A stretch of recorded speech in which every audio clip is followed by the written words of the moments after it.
Waalaikumsalam warahmatullahi wabarakatuh. Bisa di-on-in kameranya semuanya.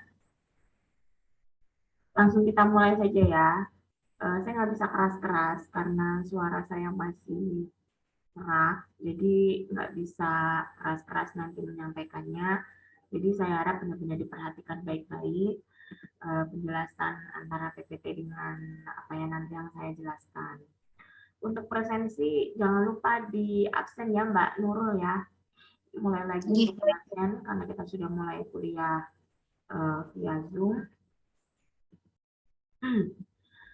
Sebelumnya ada yang ingin ditanyakan dulu untuk materi yang kemarin tentang asuransi, karena asuransi itu merupakan bagian dari pengelolaan risiko ya, yang mana kita menggunakan pihak kedua yang menjual jasa untuk mengendalikan risiko itu, yang mana kita harus bayar preminya, kita juga harus mengetahui polisnya.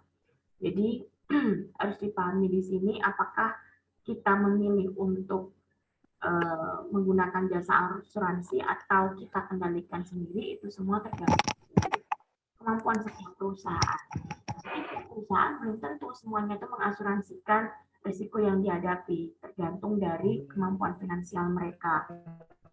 Kalau memang dirasa yang sebelumnya kita sudah bahas ya, kalau tingkat keparahannya itu tinggi dan terjadinya itu sering, biasanya resiko itulah nanti akan diasuransikan akan seimbang ya.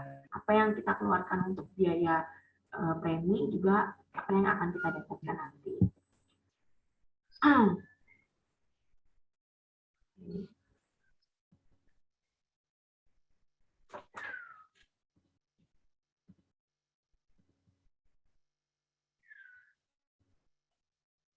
Sudah terlihat PPT-nya?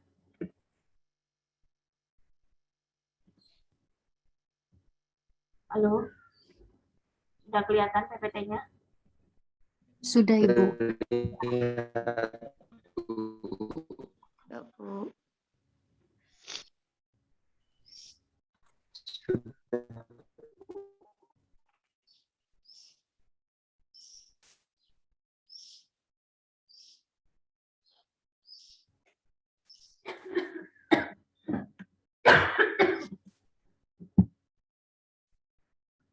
Jadi hari ini kita akan melanjutkan materi tentang teknik-teknik pengendalian risiko.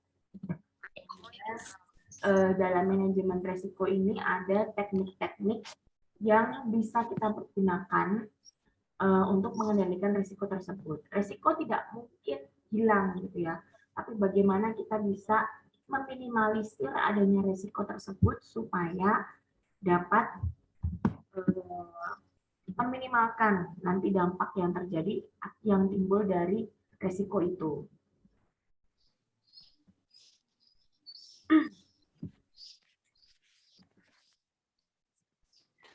Kalau seperti ini kelihatan ya?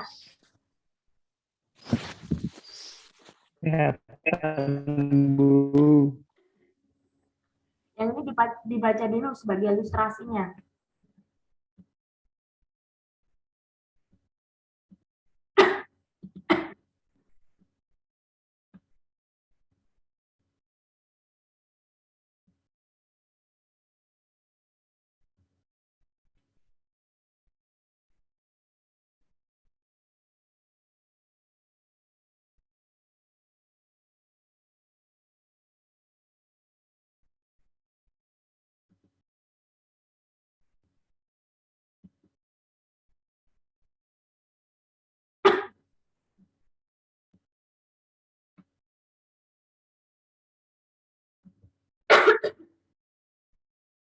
Kemudian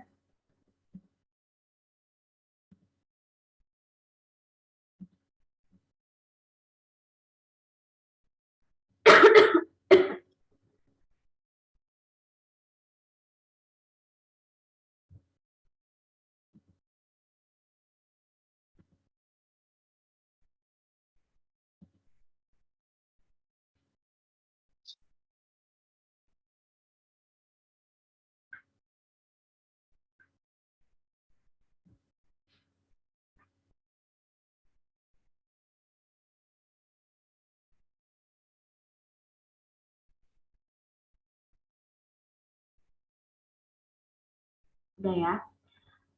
Jadi ilustrasi-ilustrasi ini itu menggambarkan atau menunjukkan beberapa alternatif yang digunakan oleh perusahaan dalam hal mengelola risiko atau mengendalikan risiko.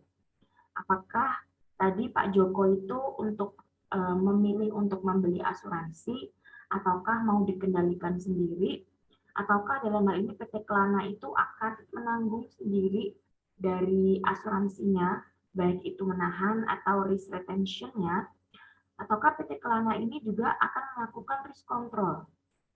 Risk control di sini melalui program pelatihan terhadap pengemudinya untuk mengurangi kemungkinan risiko tersebut. Jadi dalam hal ini apakah kita akan mentransfer risiko yang kita hadapi ke asuransi ataukah kita mengelola sendiri risiko itu. Kayak PT Kelana dalam hal risiko kecelakaan dari taksi ini, dia bisa melakukan dengan cara apa? Melakukan melalui training terhadap sopir taksi sebelum dia sebelum mulai untuk bekerja ya, dia dilakukan training, dilakukan untuk mengetahui tata tertib lalu lintas dan sebagainya untuk meminimalisir adanya risiko terjadi. Kayak misalnya PO Haryanto, kalau kalian mengetahui itu ya, PO Haryanto bus di bawah ya Solo Jakarta banyak lah itu PO Haryanto. PO Haryanto itu menerapkan setiap azan, setiap mau sholat itu dia berhenti di pom bensin untuk melaksanakan sholat. Itu sebenarnya dalam hal pengendalian risiko yang supaya apa? Supaya sopir bisa istirahat sejenak, kemudian supaya bisa beribadah sehingga selalu dalam lindungan Allah. Jadi dalam hal itu dikelola sendiri risiko dari kecelakaan dari PO Haryanto ini sehingga bisa meminimalisir kecelakaan yang terjadi. PO Haryanto itu kan track record-nya cukup bagus, sudah banyak dikenal kalau yang sering sering bolak-balik naik armada bus ya, itu banyak konsumennya karena memang konsumen merasa nyaman. Bukan berarti cepat sampai, yang penting kan konsumen merasa nyaman terlebih dahulu sehingga adanya risiko kecelakaan itu bisa diminimalisir. Nah, dalam hal ini perusahaan itu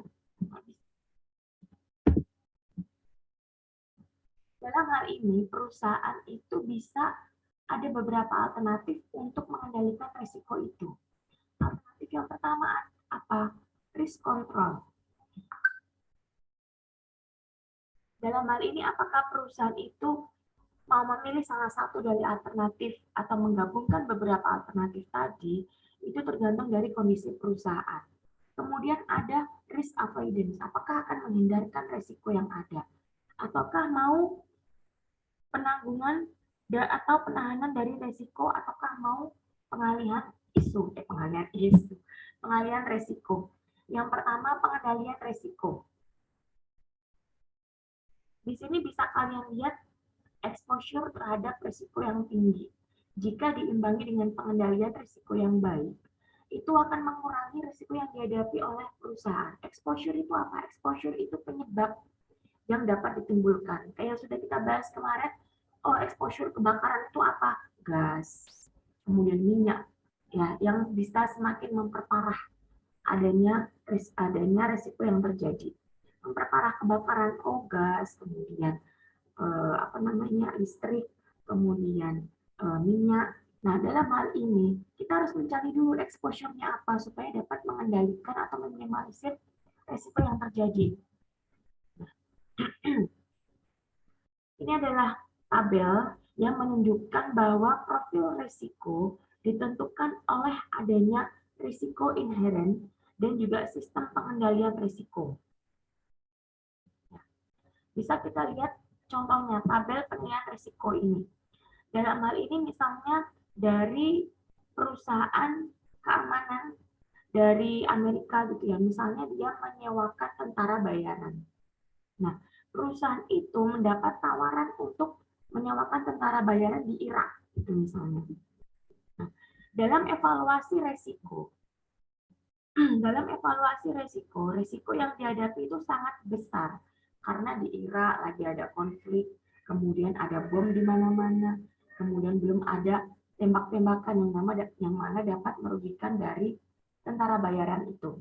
Nah, pengendalian risikonya karena perusahaan itu mempunyai tentara bayaran yang terlatih, dalam hal ini sistem pengendalian perusahaan tersebut terhadap resiko perang ini sangat baik karena dia sudah terlatih, orangnya sudah terbiasa ikut perang, kemudian dia sudah tentara yang terpilih gitu, bukan tentara, orang-orang yang terpilih gitu ya, sehingga dia bisa masuk ke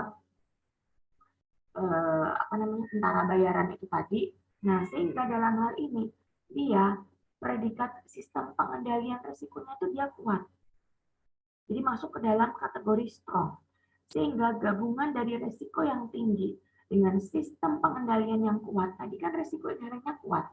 Ada serangan bom, ada tembak-menembak, belum nanti ada perkelahian yang di luar ini ya, yang cukup masif gitu ya di Irak.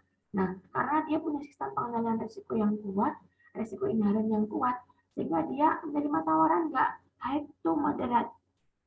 Sehingga dalam hal ini, profil risikonya itu high to moderate. Strategi yang tepat untuk perusahaan adalah mengambil tawaran itu dan memaksimalkan keuntungan dengan meminta penawaran yang tinggi. Oke, saya mau untuk mengirim tentara bayaran ke Irak, tapi biayanya yang tinggi, dananya yang besar, karena resikonya tinggi, dan sistem pengendalian risiko kita juga tinggi. Lain halnya kalau di perusahaan yang biasa, risikonya dia kebanjiran gitu ya, karena dia di pinggir sungai, sehingga dia risiko inherentnya strong. Tapi sistem pengendaliannya dia weak, dia nggak nanam tanggul, dia nggak ada gedungnya juga ala kadarnya, sehingga dalam hal ini dia dia dalam hal ini pengendaliannya dia butuh yang tinggi, dia butuh effort yang cukup tinggi untuk pengendalian kebanjiran itu tadi, sehingga nanti resiko yang dihadapi juga akan cukup besar karena dia sistem pengendalian resikonya rendah, padahal resiko yang ditimbulkan dari exposure tadi cukup tinggi. Gitu. Nah, sebagai ilustrasi tadi yang sudah saya sampaikan, misalnya ada perusahaan di Indonesia yang bergerak di bidang konstruksi ditawari pekerjaan di Irak gitu ya. Bagaimana evaluasi exposure-nya? Dalam hal ini, negara yang masih di bawah pendudukan Amerika Serikat, Irak. Risiko inherentnya apa? Kalau dia bangun di Irak, risikonya sangat tinggi. Tadi pemboman, kemudian belum nanti tembak-menembak, perkelahian, dan lain-lain sebagainya. Nah, dalam hal ini mereka bisa kena serangan bom. Ya, tadi Amerika mungkin tentara bayaran dia kuat karena memang dia sistem pengendaliannya sudah kuat, dia sering berlatih, dia sering berada di lokasi perang, sehingga kalau di Irak dia tidak terlalu masalah karena dia punya pengendalian risiko yang kuat. Lain halnya kalau di Indonesia. Indonesia ada perusahaan di bidang konstruksi yang dia sama sekali belum pernah masuk ke medan perang. Membangun konstruksi di medan perang dia belum pernah sama sekali. Dia ada tawaran di Irak. Risikonya dia tinggi. Sistem pengendaliannya gimana? Lemah. Karena belum pernah melakukan pelatihan atau belum pernah mengambil job yang ada di wilayah-wilayah yang rawan perang. Sehingga dalam hal ini sistem pengendalian risikonya itu rendah. Nah, sehingga gabungan dari risiko inherent yang tinggi dengan pengendalian risiko yang rendah menghasilkan profil risiko yang tinggi. Jadi untuk diterima itu dia tinggi. Karena sebagai perusahaan kontraktor, dia tidak punya pengalaman di medan perang. Dia tidak pernah sama sekali untuk mengambil job di medan perang. Apalagi di Indonesia pun dia hanya di medan-medan yang tenang. Nggak pernah ke Papua, nggak pernah ke rawan-rawan konflik gitu ya. Sehingga dia lebih baik tidak mengambil tawaran itu meskipun biayanya itu cukup tinggi. Karena rawan sekali kita sistem pengendaliannya lemah. Kecuali kalau sistem pengendalian kita tinggi, kita sudah terbiasa di medan perang, kita sudah terbiasa berdinas di Papua, kita mau dikirim kemanapun nggak masalah, asalkan dia berani bayar tinggi. Meskipun resiko tinggi, kita berani karena kita sudah berpengalaman. Hingga strategi yang tepatnya itu dia lebih baik tidak mengambil tawaran tersebut. Jadi disesuaikan antara risiko inherent dengan sistem pengendalian risikonya. Kemudian kalau risk avoidance, penghindaran risiko. Jika memungkinkan, risiko yang tidak perlu, risiko yang bisa dihilangkan tanpa pengaruh negatif itu bisa dihindari. Tapi jika segala sesuatunya itu sama, misalnya harga sewanya sama, nih ada dua pilihan gedung misalnya ya, di tempat banjir dan bebas banjir.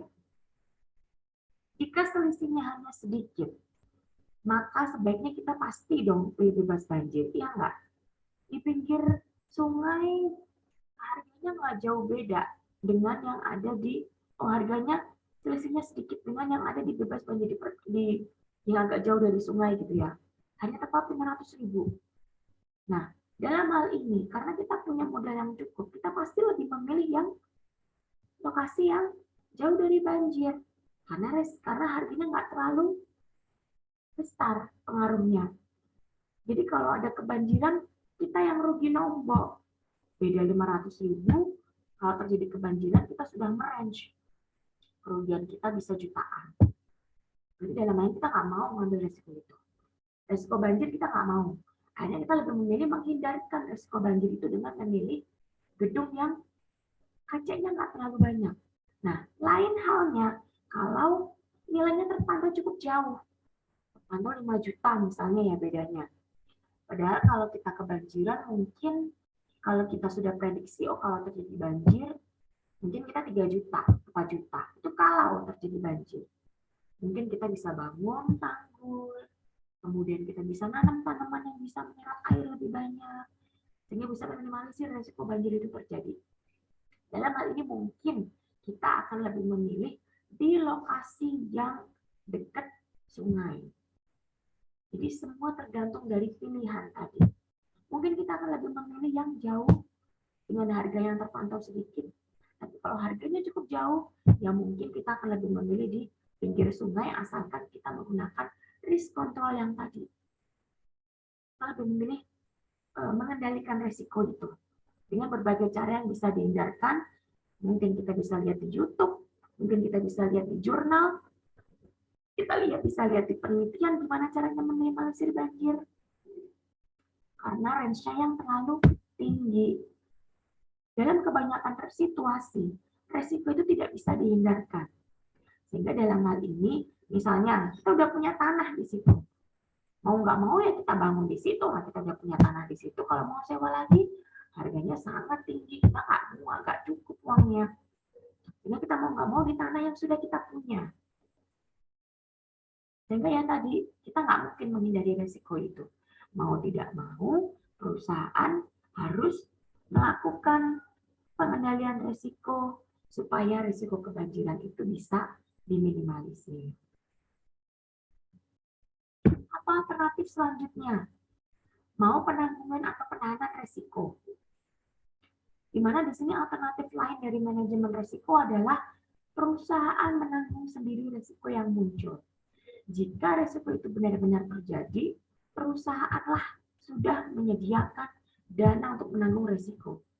Jadi selain biaya penyusutan ya, selain biaya penyusutan atau apa namanya depreciation cost ya, yang diestimasi di awal, biaya untuk menanggung risiko ini juga sudah harus diantisipasi.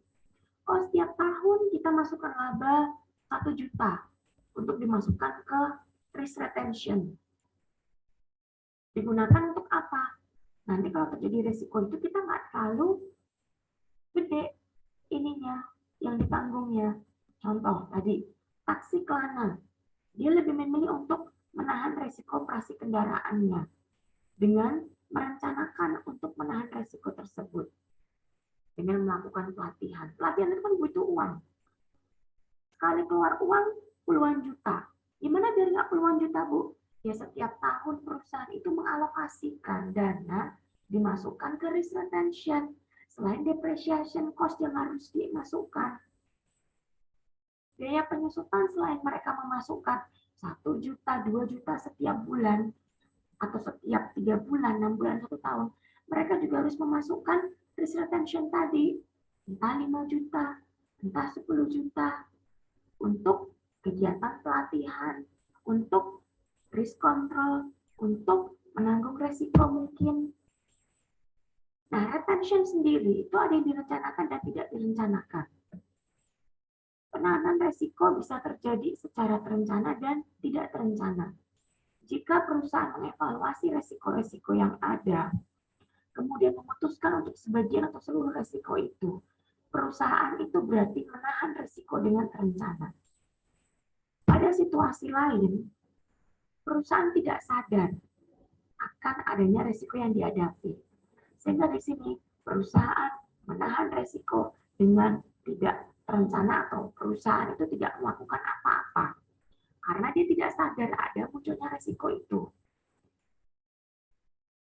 Dalam hal ini, misalnya, sebuah perusahaan itu punya produk tertentu, tapi perusahaan itu tidak menyadari bahwa produk itu bisa muncul resiko gugatan konsumen atau konsumen dari perusahaan lain.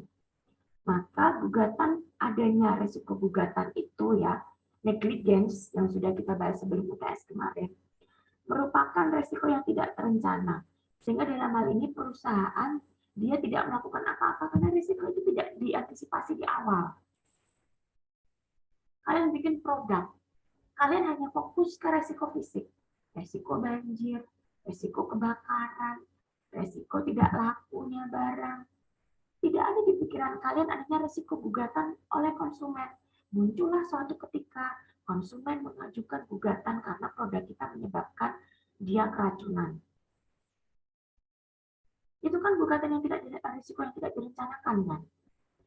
Kita tidak tahu resiko itu, kita di luar ekspektasi kita.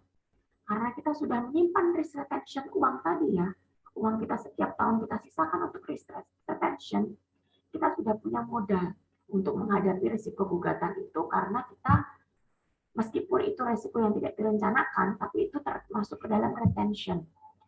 Akhirnya kita menggunakan uang tersebut untuk menghadapi risiko gugatan dari konsumen. Itu. Pendanaan retention. Risiko yang ditahan bisa didanai juga bisa tidak didanai. Tergantung kebijakan perusahaan. Apakah mau menyalurkan sebagian keuntungannya untuk risk retention ataukah full untuk kegiatan yang lain karena terbatasnya finansial. Jika perusahaan tidak menetapkan pendanaan yang khusus ditujukan untuk risiko tertentu, suatu ketika kalau risiko itu muncul, maka risiko tersebut tidak didanai. Dalam beberapa situasi, alternatif ini merupakan pilihan yang masuk akal.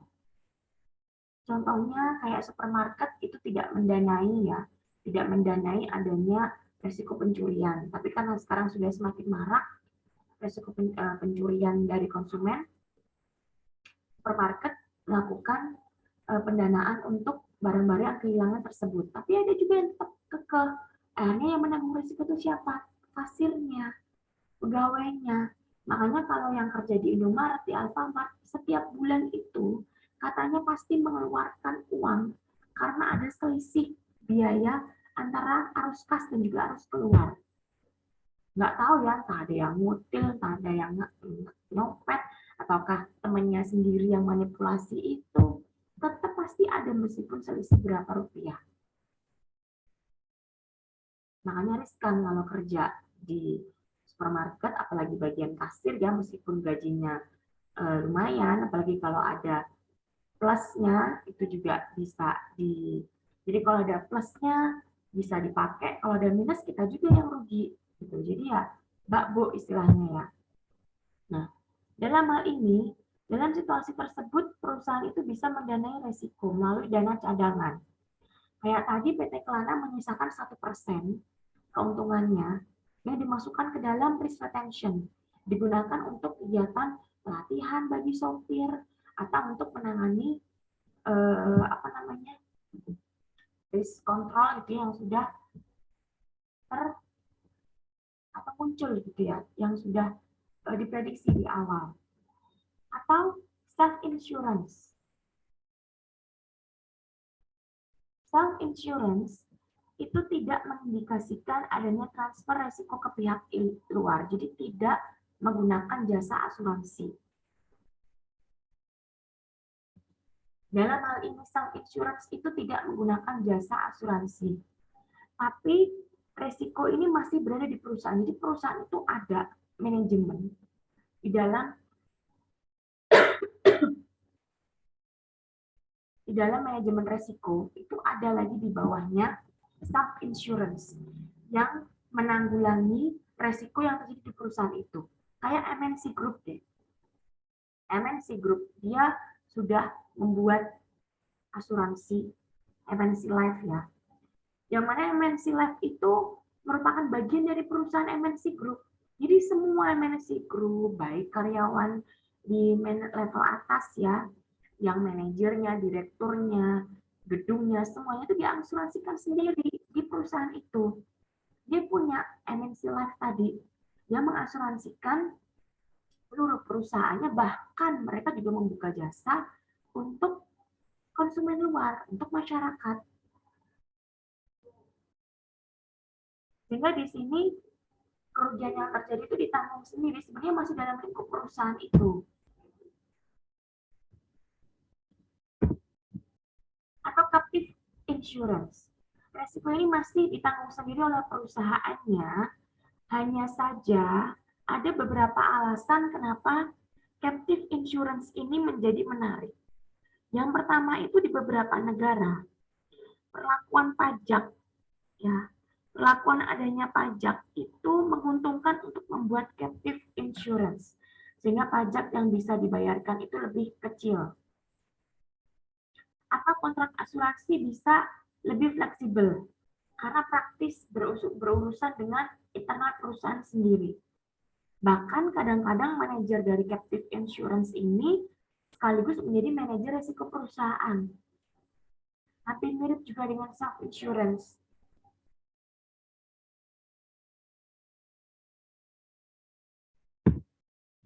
Alasan pendirian captive insurance. Captive insurance misalnya tadi ya berkaitan dengan MNC Life. MNC Life itu kan dia termasuk juga dalam captive insurance. Dia menyediakan asuransi yang masih di satu lingkup perusahaannya. Supaya apa? Pajak yang dibayarkan kecil. Karena dia masih satu lingkup perusahaan itu. Jadi pajaknya itu sudah beda, bukan di perusahaan yang berbeda, tapi masih di perusahaan di satu lingkup yang sama, MNC Group. Kemudian kontrak asuransi juga lebih fleksibel karena sama-sama di bawah naungan MNC Group. Manajer captive insurance seringkali merangkap juga sebagai manajer risiko perusahaan. Atau problem keagenan yang seringkali terjadi antara agen dan juga konsumen gitu ya. Antara klien dengan agen itu bisa diminimalisir karena dia berada di bawah naungan grup yang sama. Sehingga risiko yang ditimbulkan itu bisa diminimalisir. Preminya juga lebih rendah dibandingkan dengan perusahaan asuransi yang lain, sehingga manajer MNC, kemudian manajer RCTI atau manajer MNC Bank ya, itu semua masuk ke dalam MNC Life karena preminya akan lebih kecil karena dia merupakan bagian dari MNC Group.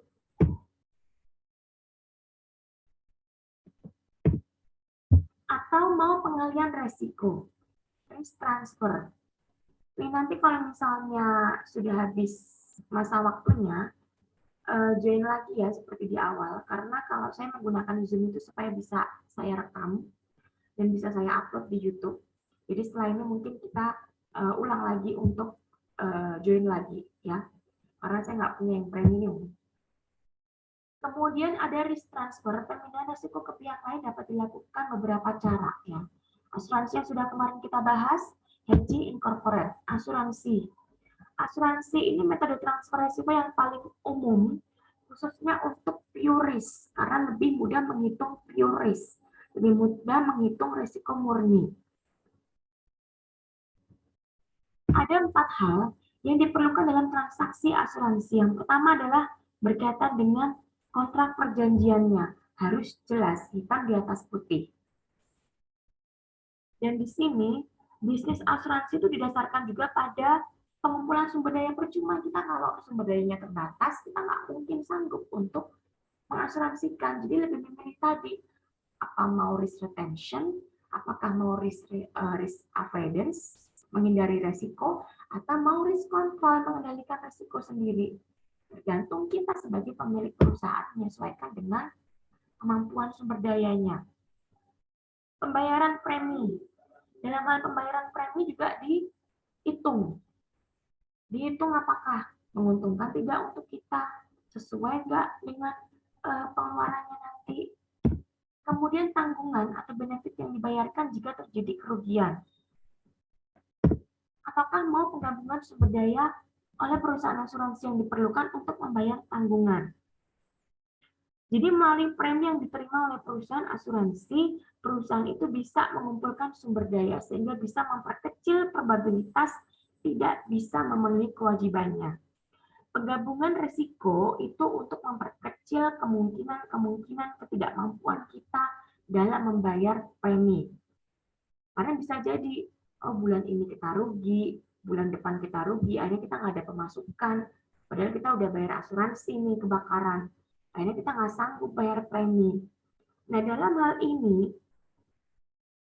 ketidakmampuan kita dalam membayar itu akan menimbulkan risiko sehingga nanti akan rugi bagi kita sendiri, uang kita akan hilang secara otomatis.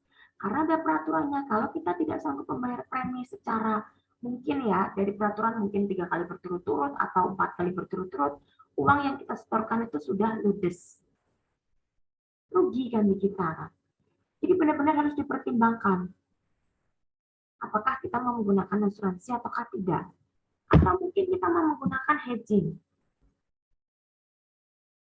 Selain teknik transfer resiko tadi, ada yang dinamakan hedging ya. Yang mana di sini perusahaan, misalnya perusahaan penjual komputer, ingin menghindari resiko perusahaan kurs, karena komputer itu kan berkaitan dengan kurs rupiah ya. Semakin tinggi kurs rupiah, semakin melemah rupiah kita, maka harga laptop, harga HP itu semakin tinggi. Rupiah jadi 15.000 misalnya. Harga HP juga kan semakin tinggi. iPhone, Samsung, apalagi iPhone ya yang perusahaan dari Amerika. Samsung masih mending di Asia. Kalau misalnya barang-barang produk Amerika, kalau misalnya harga laptop atau harga elektronik yang lain menyesuaikan kurs rupiah. Sehingga di sini perusahaan Indonesia, perusahaan komputer ya, yang biasanya dia mengimpor komputer, kalau pada saat kurs rupiah itu melemah, maka pajaknya juga akan semakin tinggi. Maka harga komputer juga akan naik. Fluktuasi harga tersebut membuat ketidakpastian menjadi tinggi. Penjual komputer biasanya mentransfer resiko perusahaan kurs ke pembeli dengan cara menetapkan harga komputer itu semakin tinggi juga, atau harga komputer itu mengikuti dolar. Makanya ada kan ya perusahaan-perusahaan yang menjual komputer itu dalam bentuk dolar, karena dia tidak mau rugi. Kalau dolar naik, dia juga nggak mau rugi dong. Ada kan harga komputer dalam bentuk dolar, bahkan kita beli baju via Lazada atau via Zalora gitu ya. Ada kan produk-produk yang memang itu produk impor, itu dalam bentuk dolar langsung. Tas-tas juga dalam bentuk dolar langsung, karena mereka mengikuti kurs rupiah. Mereka nggak mau rugi. Sehingga dalam ini mereka lebih memilih hedging. Melindungi diri sendiri dengan cara mentransfer resiko itu ke pihak konsumen yang menanggung resiko kenaikan harga, melemahnya rupiah itu ke konsumen.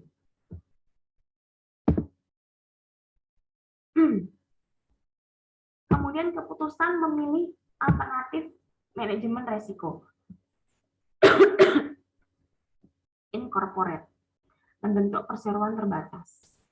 Dalam hal ini secara umum jika resiko mempunyai frekuensi yang sering dengan severity yang rendah, alternatif resiko ditahan merupakan alternatif yang paling optimal.